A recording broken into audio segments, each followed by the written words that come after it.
민중의 소리 이완배 기자 함께하겠습니다. 이완배 기자님. 네, 안녕하십니까? 자, 이번 주간이 이제 끝나면은 이완배 기자님이 석 달 동안 휴가에 들어가십니다. 축하드립니다. 마음은 너무 죄송스럽고요.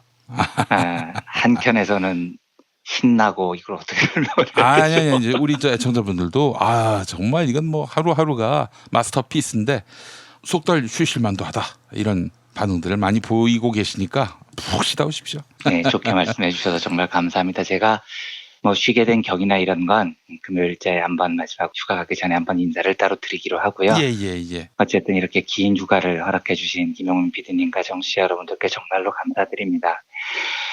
그래서 이제 오늘은 긴 휴가를 가기 전에 마지막 주의 월요 경제학 시간인데요. 오늘은 일단 20세기 이후 진보 경제학계에 가장 큰 영향을 미쳤다는 위대한 정치 경제학자 칼 폴라니의 사상을 짧게나마 한번 나눠보려고 합니다.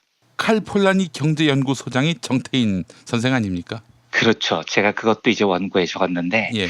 칼 폴라니라는 사람을 많이 알게 된 게 사실은 정태인 소장님의 소속 기관 때문에 아시게 된 분들이 많으셨을 것 같아요. 모르는 사람도 태반입니다. 그런가요? 그래서 김어준 총수님께서 뉴스공장의 정태인 소장님이 처음 나오셨을 때 예. 이상한 이름의 경제연구소장을 맡고 계시는 뭐 이렇게 소개를 한 적도 있었는데 예. 그 칼 폴라니가 오늘의 주인공입니다.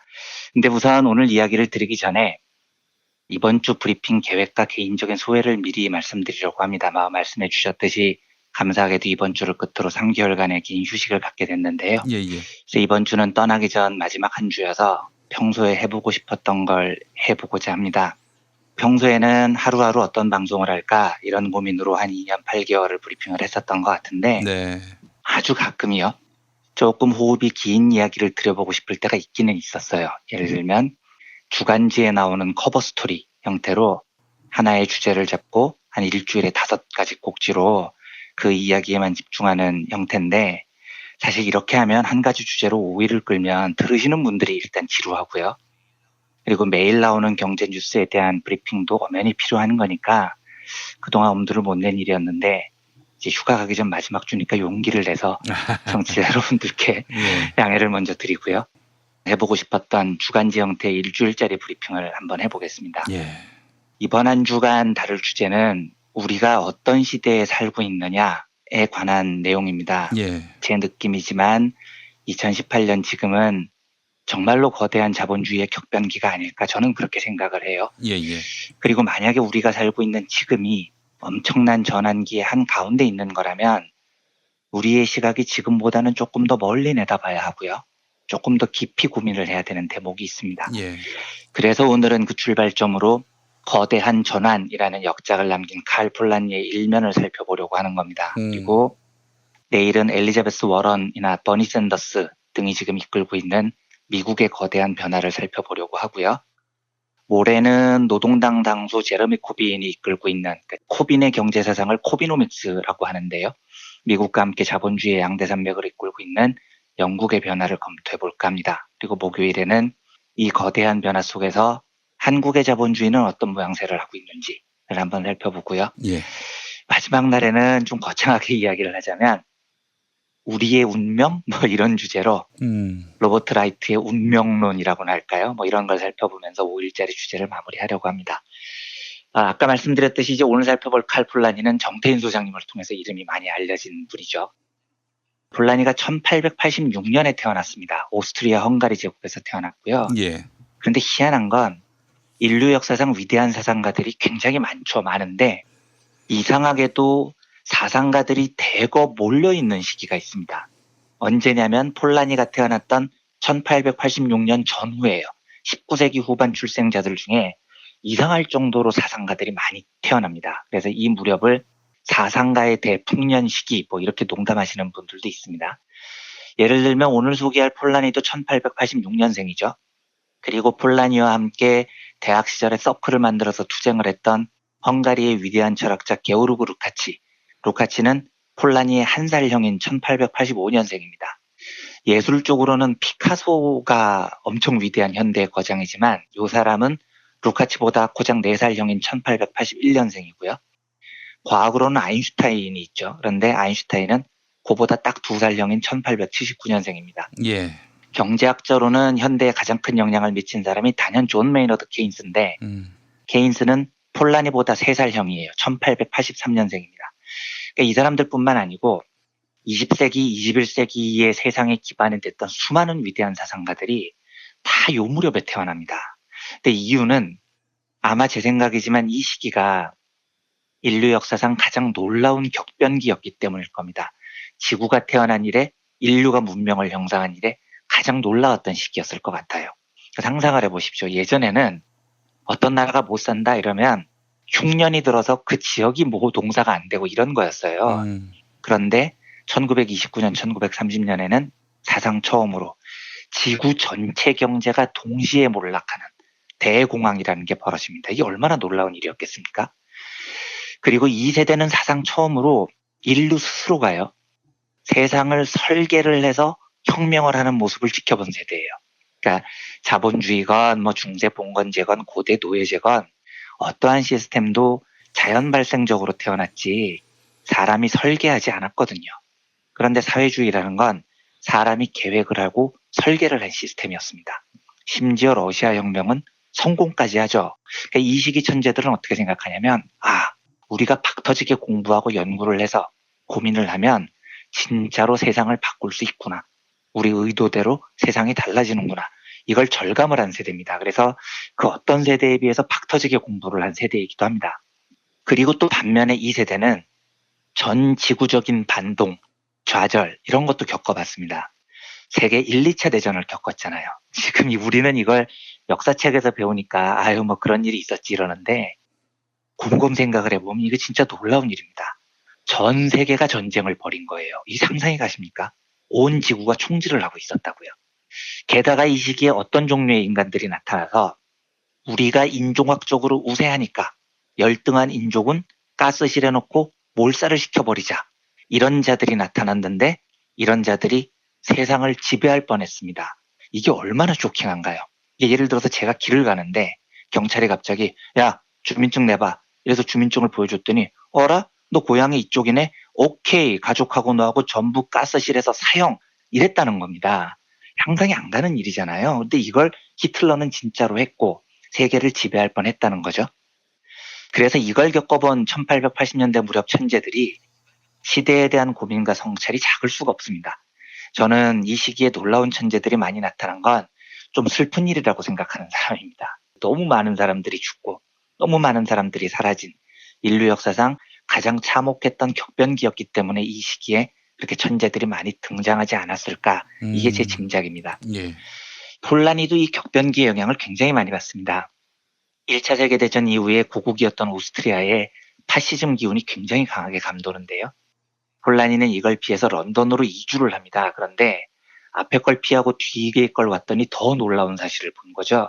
폴라니가 영국에 와서 정착을 했는데 자빠질 정도로 쇼크를 받습니다. 우와, 여기가 전 세계 자본주의를 지배하는 곳인데 안을 들여다봤더니 뭐 이런 엿 같은 시스템이 존재하느냐 이런 생각이 든 겁니다. 이때부터 폴라니는 자본주의를 특히 영국 자본주의에 대해서 놀라울 정도로 깊게 파헤칩니다. 그래서 탄생한 책이 1944년 출간된 거대한 전환이라는 책이에요. 이 네. 책은 마르크스의 자본론 이후에 현대 자본주의에 관해서 가장 심도 깊은 분석과 비판을 가한 대역작으로 평가받는 책이죠. 근데 아이러니지만 제가 설명드린 이런 배경 때문에 거대한 전환이라는 책이 읽기가 좀 쉽지가 않아요. 그래서 거대한 전환을 쉽게 읽는 해설서부터 읽는 게 훨씬 더 편합니다. 왜냐하면 폴라니가 영국 자본주의에 너무 쇼크를 받아서 영국 자본주의를 분석 도구로 삼았기 때문에 예.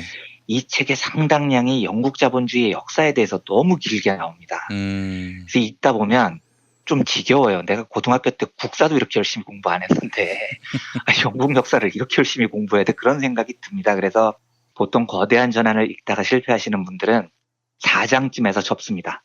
나는 폴라니의 결론을 알고 싶은데 영국 자본주의 이야기가 너무 길게 나오니까 이제 좀 짜증이 나서 책을 접는 분들이 많이 나오죠. 그렇다면 우리 이완배 기자님은 4장에서 멈추지 않고 다 읽었다는 얘기입니까? 저는 4장에서 한 4번 엎어졌습니다. 그러니까 왜 고등학교 때 수학의 정석 보면 칠판만 새까맣게 되는 애들 있잖아요. 그 책의 한계가 4장이거든요. 그런데 4장을 읽다가 멈추면 1장부터 다시 읽어야 돼요. 다시 나가기 위해서는. 또 4장에서 멈추고 저는 한 4번 정도 엎어졌던 것 같은데요. 억지로 다 읽긴 읽었는데 예. 하여간 한 번에 읽기에는 상당히 빡센 책이기는 합니다. 이 책이요. 예.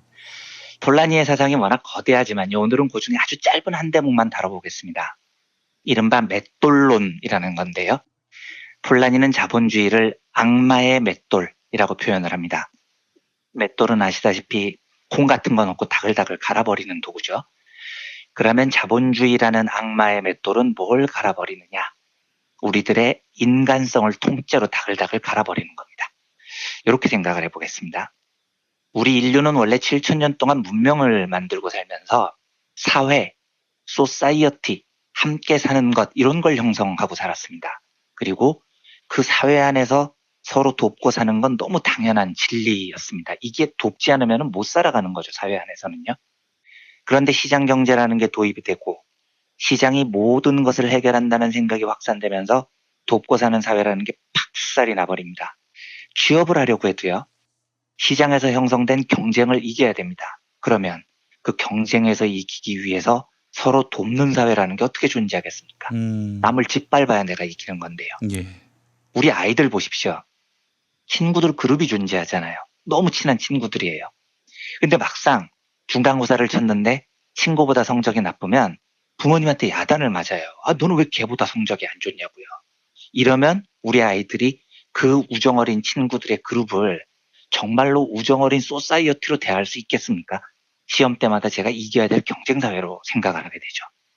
회사 동료요. 함께 일하는 협력 공동체 이렇게 쉽게 생각하죠. 박근혜가 도입하려고 했던 성과 연봉제를 생각해 보십시오. 이건 나하고 회사에서 제일 친한 동료를 내가 6개월마다 인사고과에서 짓밟아야 살아남는 세상을 설계를 한 겁니다. 이러면 어떻게 돕고 사는 사회라는 게 유지가 됩니까? 경쟁의 승자를 칭송하고 패자를 죽여버리는 시장경제라는 시스템은 7,000년 동안 우리 인류가 유지해왔던 사회, 소사이어티를 맷돌에 넣어서 다글다글 갈아버렸습니다. 보통 시장주의자들은 이렇게 이야기를 합니다. 시장이 인간의 본성이다. 인간은 시장경제에 제일 잘 맞는다. 우리 인류는 마침내 시장이라는 본성에 걸맞은 자본주의라는 시스템을 찾아냈다. 라고 개소리를 합니다. 하지만 폴라니는 정반대로 이야기를 합니다. 자유방임 시장경제는 인류 본능에 따른 자연스러운 산물이 절대 아니다. 오히려 자본주의를 효율적으로 유지하기 위해서 자본가 계급이 인위적으로 창출한 계획된 산물이다. 이렇게 주장을 합니다. 예를 하나 들어보겠습니다. 18세기 후반에 영국에서 빈민들이 갑자기 엄청나게 늘어난 일이 있습니다. 이게 폴라니가 굉장히 깊게 연구를 한 부분인데요. 그런데 어쨌든 18세기 후반이라는 건 유럽이라는 곳이 기독교 사회잖아요. 그러면 길거리에 굶어 죽고 병들고 죽는 이 빈민들이 넘쳐날 때 기독교인들은 어떻게 돼야 될까요? 그래도 우리가 예수를 믿는 사람들인데 저 사람들 굶어 죽게 내버려둘 수는 없고 뭐 이런 고민들을 당연히 하게 되는 겁니다. 그런데 이때 조셉 타우센트라는 목사가 이런 주장을 해요. 다 죽게 내버려둬라. 왜냐? 쟤들은 시장 경쟁에서 졌으니까. 목사가? 이렇게 주장을 합니다. 목사가요? 뭐 이런 족 같은 목사가 다 있습니까? 그렇죠. 지금 생각하면은 그렇죠. 그런데 그 기독교 사회의 이 목사 얘기가 당시에도 얼마나 충격적이었습니까? 그래서 사람들이 물어봅니다. 타운센드 목사한테요. 아니 목사님 그렇다고 다 죽게 하는 건 너무 잔인하지 않나요? 이때 타운센드 목사가 어떻게 대답을 하냐면 이 대답에서 이들의 본심이 적나라하게 드러납니다. 답을 읽어보겠습니다. 굶주림은 아무리 사나운 동물도 얌전하게 만든다. 빈민을 노동하게 만드는 유일한 방법은 그들을 굶주리게 하는 것이다. 이렇게 이야기를 합니다. 그러니까 이 타운센드 목사의 이야기가 그 당시에 일반적인 생각으로 확산되면서 구빈법 이런 게 개박살이 납니다. 복지 시스템 뭐 그나마 기독교 사상으로 사람들을 돕던 시스템이 개판이 돼버려요. 그런데 지금 이 말에서 그들의 의도가 드러납니다. 경쟁사회에서 패배한 사람들이 굶주리는 건 시장의 자연적 섭리가 아니죠.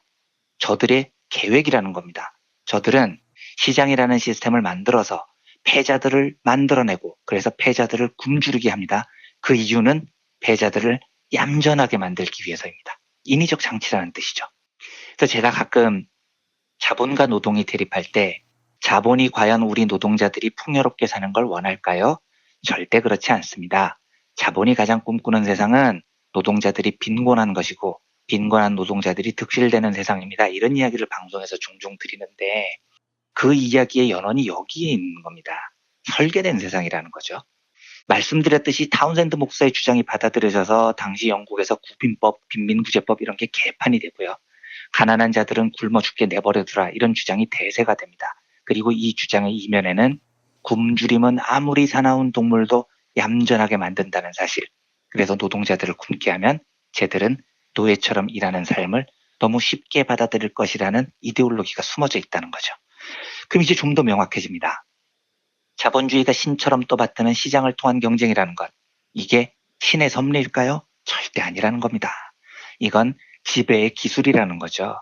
굶게 해서 사람이 사실 굶으면 옆 사람들 돕고 연대하고 사랑하고 이게 불가능해지거든요. 이런 세상을 설계를 하는 겁니다. 이걸 우리 한국 사회에 그대로 적용을 해보겠습니다. 우리 솔직히 다 먹고 살기 바쁘잖아요. 이게 시장 경제라는 겁니다. 좋은 대학 나와서 경쟁에 이긴 놈들은 그 사람들을 필요로 하는 수요가 많아지니까 연봉 수억씩 받고 떵떵거리고 사는 거고요. 우리 민중들은 공정한 시장 경제의 경쟁에서 패했잖아요. 그래서 고등학교밖에 못 나오고 지방대밖에 못 나왔고 그러니까 하층 노동이나 하고 살아라. 이게 인간 본성에 너무 잘 맞는 자본주의고 효율이라는 거다. 이 주장이잖아요. 근데 이게 맞고 틀리고를 떠나서요.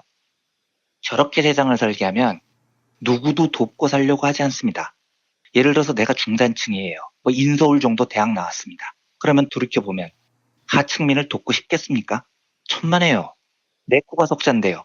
중산층은 하층민을 보고 연대하자고 생각하는 게 아니라 우와 내가 저기 떨어지면 진짜 죽겠구나라고 겁을 먹어요. 이러면 돕고 살 시간이 없어지는 겁니다. 돕고 살 시간이 어디 있습니까? 잘못하면 내가 저기 떨어질 판인데요. 그래서 우리나라 수많은 30대 부부들이 온 노동을 다 바쳐서 돈을 버는 일에 막 매진한 다음에 무슨 일을 하는지를 한번 보십시오.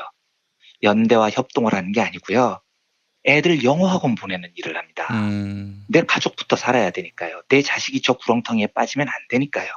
그러니까 이미 그 구렁텅이에 빠진 사람들은 우리와 다른 사람들을 분리를 해놓고 연대와 협동이라는 가치는 완전히 무너져버린 채 자기 혼자 살기 위해서 하층민들을 돌보지 않죠.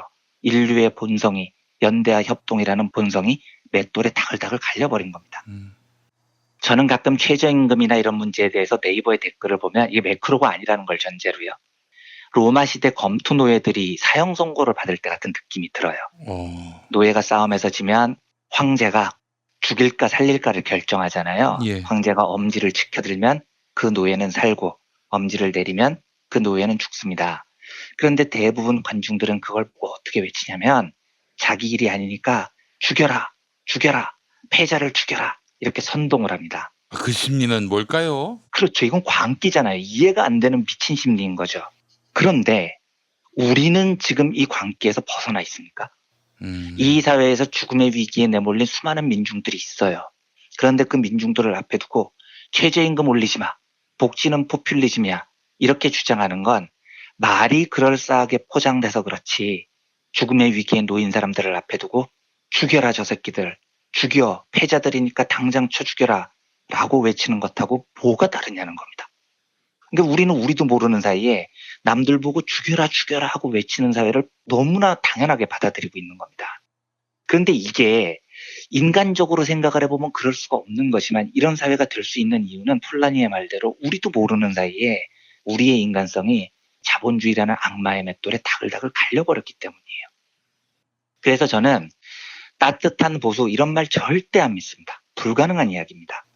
한국 자본주의 사회에서 보수라는 건 결국 시장 경제를 절대적으로 옹호하는 자들일 텐데 시장 경제를 옹호한다는 자체는 결국 인간성을 맷돌에 갈아버리는 이 시스템을 지지한다는 뜻입니다. 그런데 인간성을 맷돌에 갈아버려 놓고서 무슨 수로 사람이 따뜻해지겠습니까?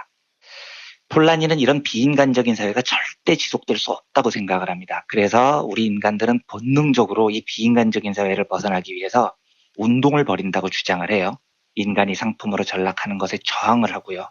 공동체를 복원하고자 하는 운동이라는 겁니다. 폴라니는 이걸 이중운동이라고 부르는데 문제는 이 이중운동이 꼭 바람직한 방향으로만 벌어지지 않는다는 데 있습니다만 오늘은 많이 길어져서 이 이야기는 내일 미국 이야기를 하면서 이어가 보겠습니다. 폴라니가 말하는 이중운동이 2018년 현재 미국에서 어떤 양상으로 벌어지는지를 살펴보면 이 이중운동에 대한 이해가 좀 쉬워지실 겁니다. 다만 저는 우리가 살아가면서 왜 이렇게 우리가 사는 사회가 비인간적이 됐지? 라는 생각을 우리가 계속해서 해야 된다고 믿어요. 만약에요, 이 생각조차 내 머릿속에 들지 않는다면, 그래서 우리가 사는 세상이 그다지 비정상적인 것 같지 않고 그다지 비인간적인 것 같지 않다면 그건 대단히 슬프지만 이미 우리의 인간성이 시장경제라는 맷돌에 다글다글 갈려버렸다는 반증이기도 합니다. 예. 정말로 슬픈 사실이죠. 우리가 인간이라면 이 현실을 슬퍼하지 않을 수가 없는 겁니다. 그래서 인간성을 복원하려는 시도는 피할 수 없는 운명이라는 뜻이기도 하고요. 네, 오늘은 많이 길어져서 이 정도로 정리를 하겠습니다만, 내일 미국이 겪고 있는 대격변의 상황을 살펴보면서 인간적 사회를 복원하려는 거대한 움직임이 세계적으로 또 자본주의의 핵심인 미국에서 어떻게 나타나고 있는지 이야기를 내일 이어가 보겠습니다. 알겠습니다. 이원배 기자님 말씀 잘 들었습니다. 네, 감사합니다.